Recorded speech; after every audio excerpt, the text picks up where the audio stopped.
Once again, I was so surprised by another feature that I didn't even know existed with Affinity Designer. And I asked my daughter, who works at the marketing and creative department at a university where they use the Adobe suite, whether this feature existed in any of the Adobe products, because I had so long last used it. And she confirmed that it doesn't exist. She was actually quite surprised as to this particular feature that I showed her. So let me just show you what I'm talking about. If we go and we open up the file, now I've got different variations because I just want to explain how it actually works, and you can experiment with it. So the original picture was, I'm going to just delete this JPEG because there's no transparency on it. So the original picture is the Blender PNG. Okay, so it comes in with a artboard or a background, and it has the image. It's locked. Let me just unlock it. So this is the image. So if you bring in the image like I've done now, so click on the image and bring it in, it will come in, but it won't work with this particular technique. What you've got to do is open up an empty document and paste in the image onto it, and then it will work. So it respects that you want to work with this image. So this effect, if you click onto the colors here, it's not going to do anything here because it understands that you want to bring, for example, this image in, and you then want to do additional stuff. So your focus is, this is the image you're bringing in.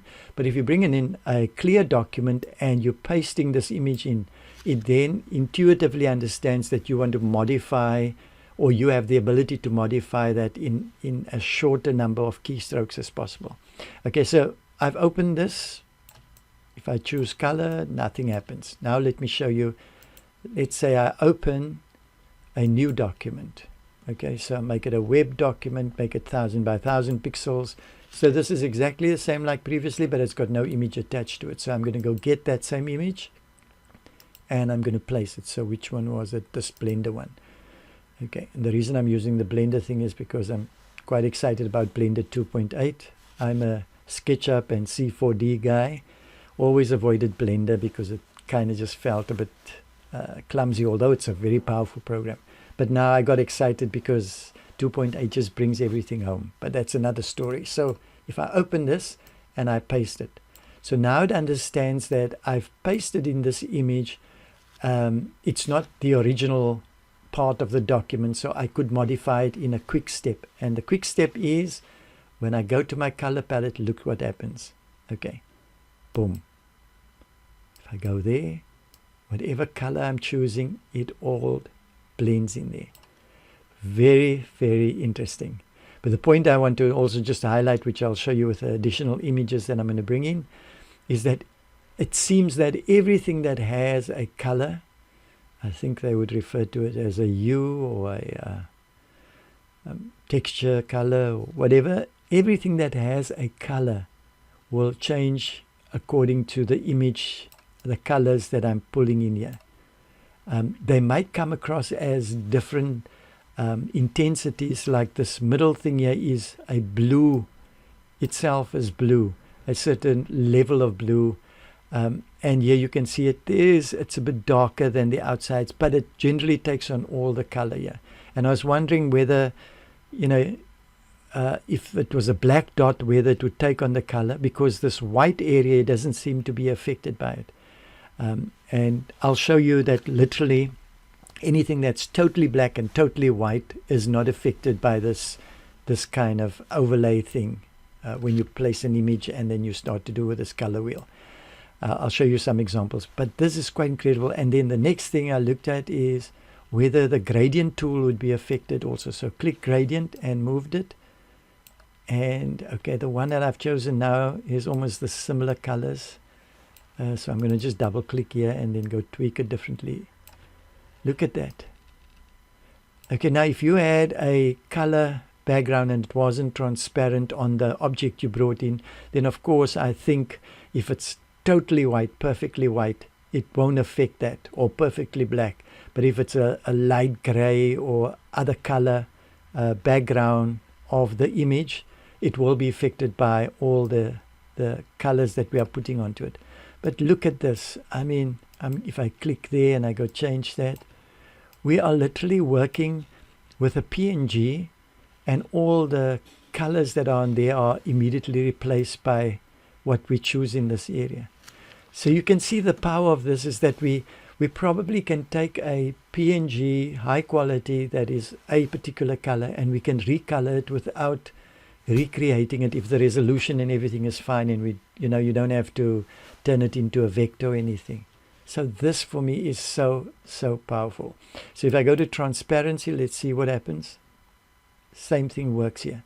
Okay, if we go back to this and I use the transparency here, you'll see nothing will happen because we've opened this image. Although we're seeing it like on the same background, the program's understanding that we've opened this as an entity together. The fact that I can move the picture around on it is just part of the feature.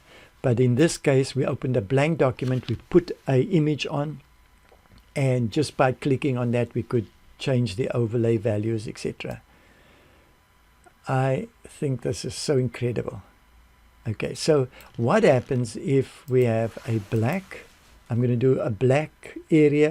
White area already, we've proven that having a white area is not affected by the colors. So that is quite cool. So let me go and place. I did different levels of kind of grays. I found out, and I'm only going to just open this. Okay, let me open the black one first. If I go here, if I tweak that, can you see black is not affected, or it's not kind of visible. So delete that.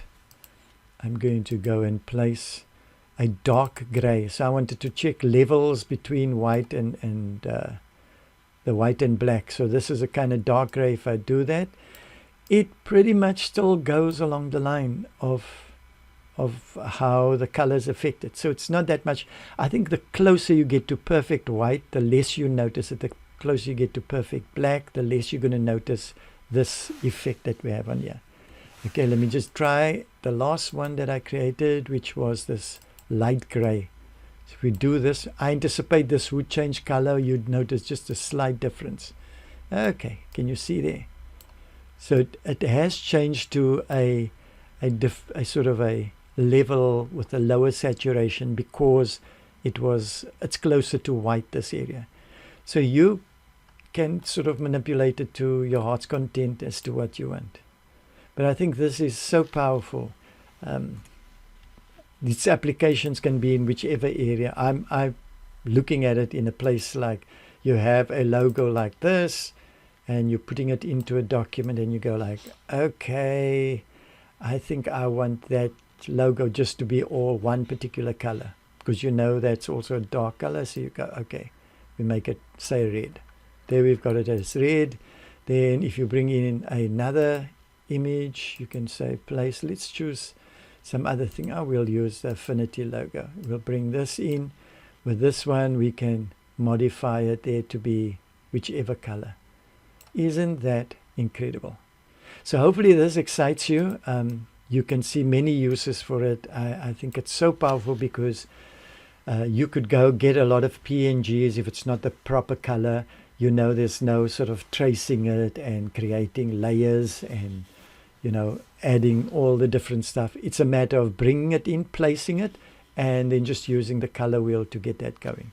So hopefully that excites you and gives you a bit of insight into improving your workflow. So yes, have a fantastic day, and God bless.